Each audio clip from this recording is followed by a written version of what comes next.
Es normal tratar de hacer cosas buenas con nuestra vida. En lo particular, trato de marcar la diferencia para Cristo en el mundo en el cual vivimos.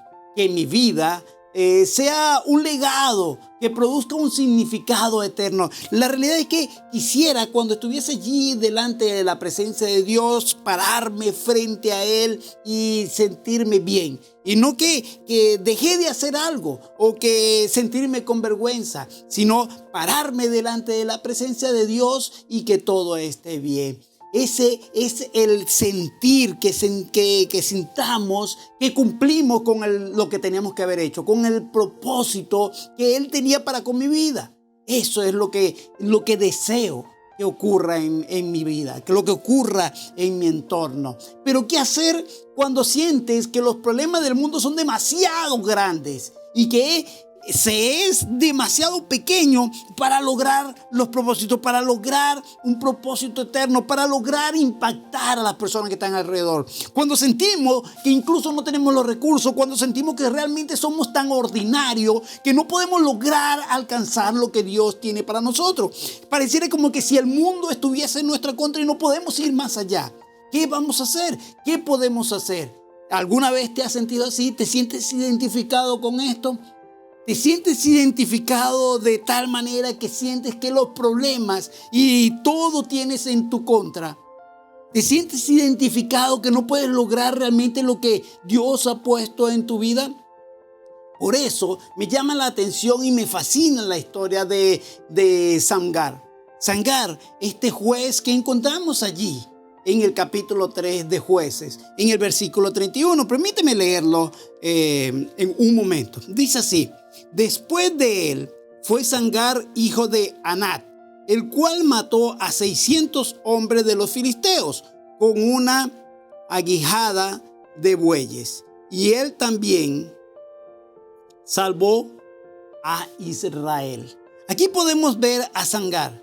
Samgar era alguien ordinario y que Dios le estaba y en medio de lo que era tan ordinario hizo cosas extraordinarias. Aquí podemos ver cómo Dios a través de este hombre salvó también a Israel, porque dice también salvó a Israel. Mira lo que ocurrió. Este hombre, podemos ver que su nombre era Samgar. Era alguien extranjero. Su nombre no era ni siquiera hebreo. Era más bien de origen hitita, de raíces cananeas. O sea, era alguien que no estaba inmerso en la cultura hebrea. Probablemente alguno de sus padres se haya casado con un extranjero. Incluso vemos acá que uno de sus padres no cumplió con lo que Dios estaba estableciendo, que no debería de casarse con alguien extranjero. Sin embargo, él se casó. ¿Y qué implica esto? En cuanto vemos que fue inculcado a adorar a esos dioses. Así que tenía en su mente que adoraba a otros. No tenía desde su niñez lo que le habían enseñado, aún ni siquiera era lo ideal. Vemos entonces a este hombre extranjero que de repente ha sido marginado por la sociedad israelita porque viene de la descendencia de alguien que hizo lo malo ante los ojos de Dios. Incluso adoran a otros dioses. Pero él se encuentra allí.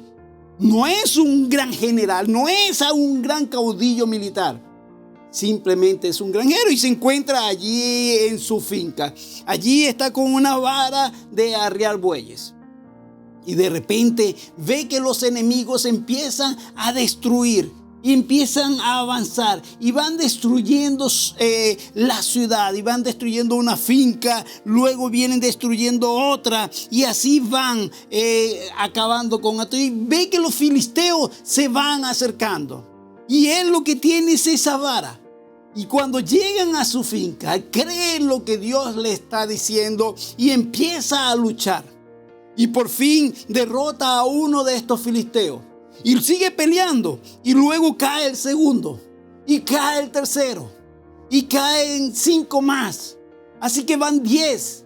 Y luego caen otros más y van 20 y sigue luchando y caen 50 y ya ha derrotado a 60 y por fin ha derrotado a 100 y 100 han caído a su alrededor, así que ya lleva 200 y posteriormente va aniquilando uno por uno y llegan 500 filisteos que ha derrotado hasta llegar a 600 filisteos. Un hombre que empezó a pelear sin tal vez ninguna experiencia, simplemente era granjero, pero le creyó a Dios. Aquí vemos a este hombre que Dios lo usó para salvar a Israel. Y vemos aquí el amor de Dios utilizando a un hombre ordinario para hacer algo extraordinario. Y la verdad es que este hombre era muy, pero muy ordinario.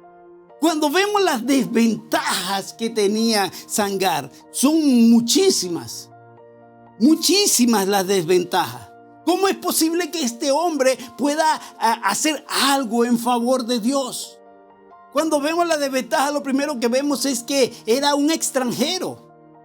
Para que el pueblo no era simplemente, no, este es el extranjero de dinero que va a montar un negocio. No, simplemente eres extranjero.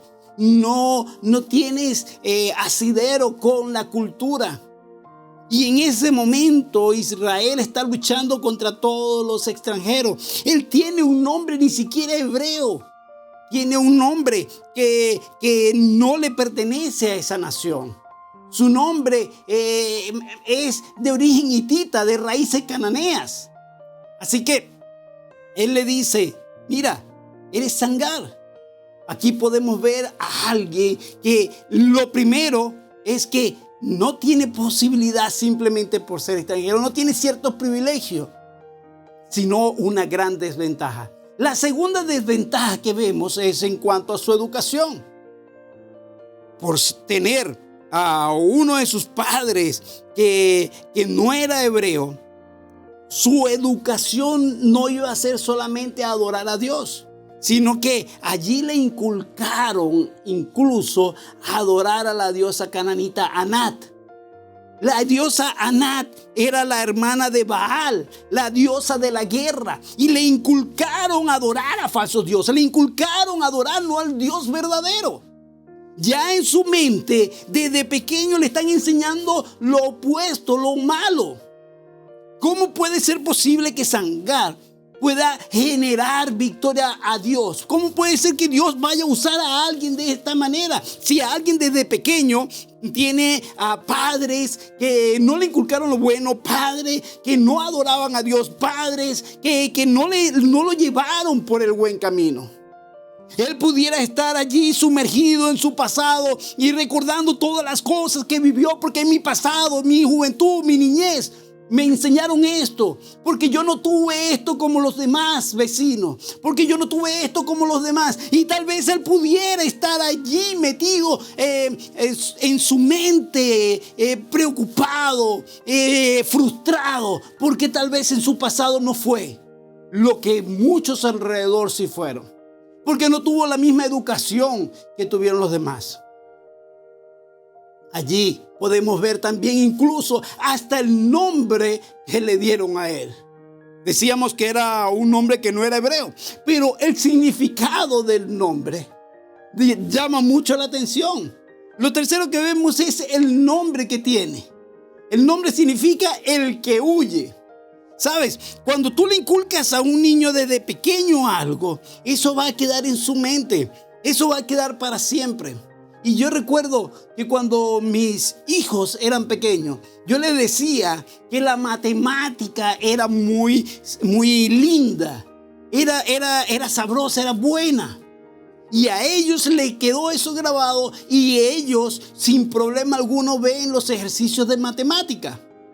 Cuando yo veo a otros niños que desde pequeños le dicen la matemática es difícil, cuando llegues a la universidad vas a encontrar que la matemática es complicada. Cuando empiezan a explicarle un ejercicio, aunque el ejercicio sea muy sencillo y elemental, simplemente se bloquean porque allí tienes en tu mente que la matemática es difícil.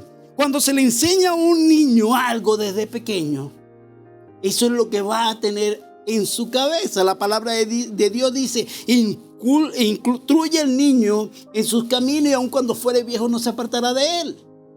Así que cuando inculcamos a un niño algo, algo sea verdad o sea mentira, esto va a quedar metido allí en la cabeza.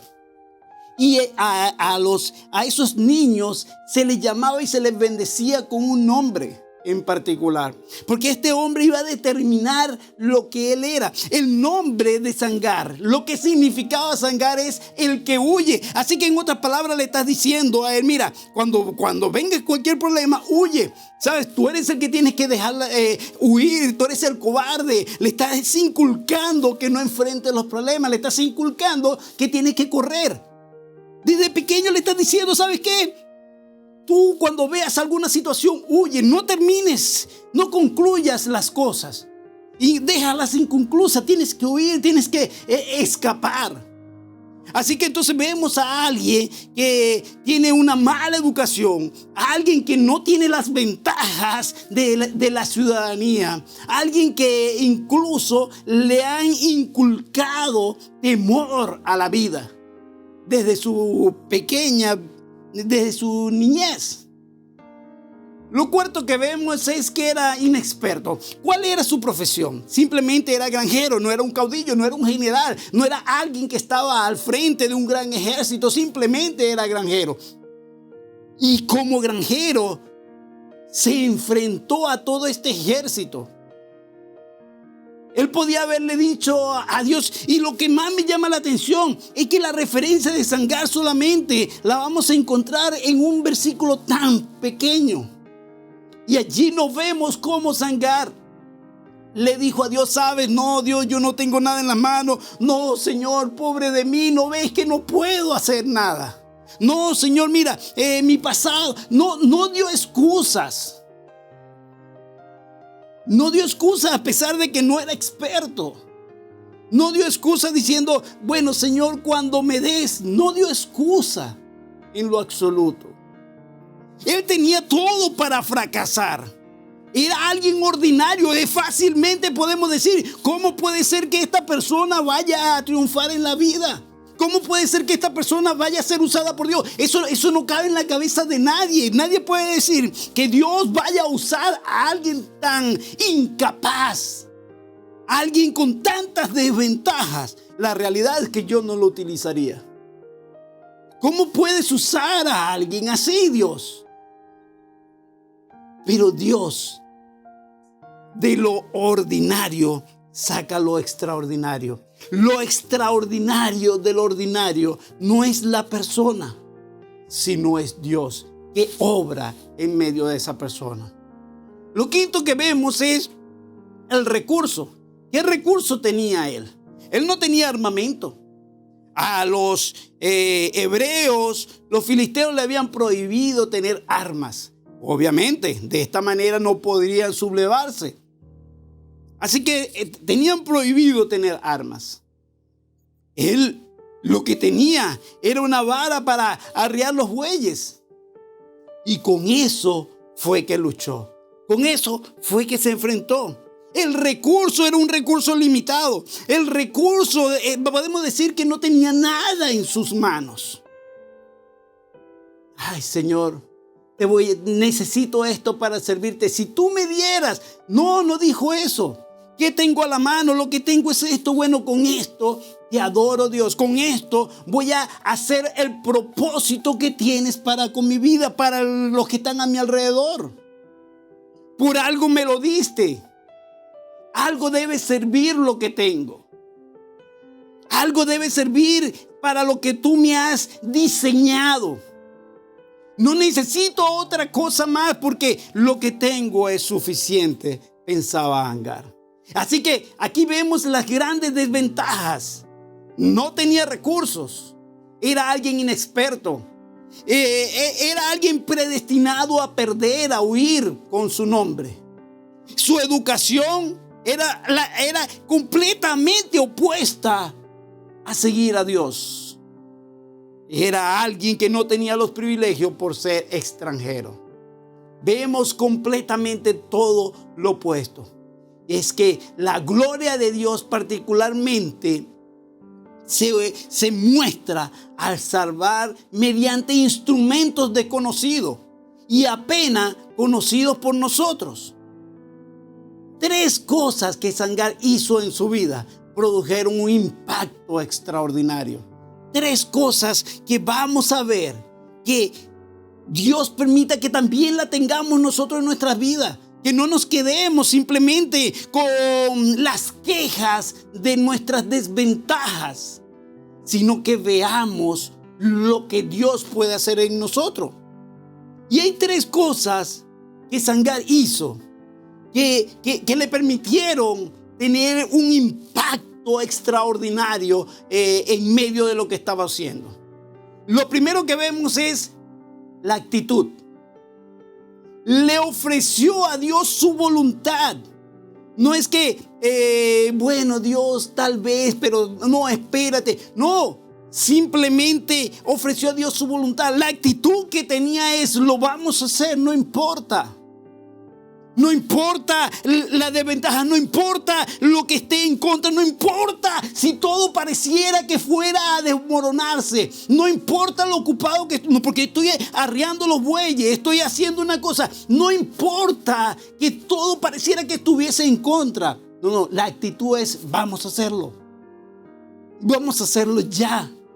No se ve en ninguna parte que le puso un pero a Dios. No se ve en ninguna parte que dijo, bueno, vamos a esperar. Simplemente creyó y acabó con los filisteos y hubo paz. Nuevamente Dios salvó a Israel a través de este instrumento. La actitud. ¿Qué actitud estamos teniendo frente a la vida, frente a las circunstancias? ¿Qué actitud estamos teniendo para impactar a la sociedad? ¿Qué actitud estamos teniendo cuando Dios nos pone a hacer un trabajo? ¿Qué actitud estamos haciendo para asumir la voluntad de Dios en nuestras vidas? Lo segundo que vemos es que tiene que ver con la mayordomía. La mayordomía de Sangar. Usó lo que Dios le había dado. Aquí podemos ver que lo único que tenía era esta vara. Él no le dijo, bueno, Dios, ¿sabe qué? Yo primero necesito tener mucho dinero para hacerme de un gran ejército y tener mucho armamento. Y bueno, Dios, yo te voy a servir, pero para antes de servirte necesito que me des esto. O, Señor, no, en ningún momento. Simplemente entendió que lo que tenía, Dios se lo había dado. Se sintió satisfecho con lo que Dios le había dado. No dijo, Dios, necesito que me des algo más. Con lo que Dios le había dado, se sentía satisfecho. Y con lo que Dios le había dado fue suficiente para hacer la diferencia. Pero es que lo que tengo es muy poco, ¿cómo voy a lograrlo? Y es precisamente allí donde se ve la mano y la gloria de Dios. Porque si tengo mucho, obviamente entonces no se ve la gloria de Dios, sino se ve que es por los recursos que tengo. Dios desea mostrar su gloria a través de ti, aún en lo poco, para que se vea su poder y su gloria. No para que se vea un despliegue de todos tus recursos. No esperes tener todo para servir a Dios. No esperes que Dios te dé algo para servirle. Realmente sírvele en este momento. Ten la actitud de servirle ya. Y con lo que tienes, sin quejarte tanto. Con lo que tienes es suficiente para hacer la diferencia. Lo otro que vemos es que Sangar era fiel. Lo que vemos es la fidelidad.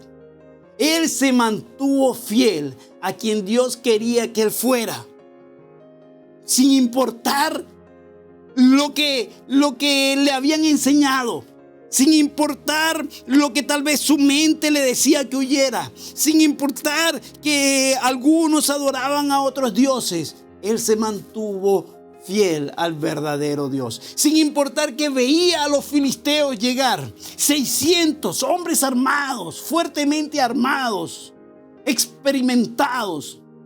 pero se mantuvo fiel. Sin importar que veía que pareciera que su causa era perdida, se mantuvo fiel. Se mantuvo fiel porque confiaba en Dios. ¿En qué tanto confiamos nosotros en Dios? La fidelidad nuestra va a estar determinada en nuestra fe, en nuestra confianza, en qué creemos acerca de Dios. ¿Qué tanto crees en Dios? ¿Qué tanto crees en lo que Dios te ha dicho? Aunque veas las cosas diferentes en tu vida, ¿le crees? Aunque veas que todo parece ir en contra y parece que fuera negativo, ¿le crees a Dios? Eso se va a ver realmente es si eres si eres fiel a Él. Mientras tengas más fidelidad, mientras seas más fiel con Dios, se va a ver que eres inquebrantable, que no te mueves. Por eso es necesario tener nuestra fe fundamentada precisamente en Dios. El hacer estas tres cosas fue suficiente. Dios lo usó para salvar a la nación de Israel. ¡Oh, qué hermoso! Cómo la historia de Sangar conmueve mi alma. Era una persona ordinaria, en un lugar ordinario, haciendo un trabajo ordinario. Lo que hizo extraordinario no era nada de lo externo. Fue su impulso interno para hacer lo correcto. Y obedecer a Dios en el lugar donde se encontraba, precisamente allí, en su trabajo. Su trabajo realmente era ser obediente a Dios. El resto simplemente era trabajo de Dios. Su trabajo simplemente era ser fiel a Dios, obediente a Dios, tener la actitud adecuada. Y Dios se encargaría de todo lo demás, sin importar si tenía o no tenía los recursos. Entonces Sangar simplemente afiló lo que tenía a la mano y se lo ofreció a Dios. Lo único que tenía era esa vara y se lo ofreció a Dios. ¿Qué es lo que tienes? ¿Cuáles son las herramientas? ¿Qué es lo que dispones? ¿Le has ofrecido eso a Dios? Me encanta que la mano de Dios no es limitada por nosotros, por lo que tenemos en nuestras manos, en lo absoluto. La mano de Dios no se limita por mí, por lo que tengo, por lo que soy, por lo externo. Pero necesito entonces tener yo esa voluntad, ese deseo de ir adelante. El deseo del corazón de Dios es que la historia de Sangar impacte tu vida, así como ha impactado la mía, para seguir adelante, sin importar lo que ocurra alrededor o lo que tengamos. Debemos de tener una actitud positiva hacia Dios. Tenemos que ser fieles, cumplir su voluntad. Ese es nuestro trabajo, y ser fieles mayordomo de lo que Dios nos ha dado. El deseo del corazón de Dios es que hagamos cosas extraordinarias, aunque nos creamos ordinarios, para impactar a nuestro alrededor. Porque lo extraordinario de lo ordinario de nosotros es Dios. Seamos fieles a ese que nos ha hecho ese supremo llamamiento. Permíteme orar. Padre, en el nombre de Cristo Jesús, queremos darte gracias, porque aún en medio de lo ordinario que somos, tú deseas hacer grandes cosas a través de nosotros. Te rogamos, oh Señor, Dios extraordinario, que nos uses y nos permitas tener la actitud adecuada y ser obedientes a ti, ser fieles a ti. Permítenos seguir adelante, Padre. En el nombre de Cristo Jesús. Amén. Permíteme darte una bendición final. Jehová te bendiga y te guarde. Jehová haga resplandecer su rostro sobre ti y tenga de ti misericordia. Jehová alce sobre ti su rostro y ponga en ti paz. Que Dios te bendiga y bendiga a tu amada nación.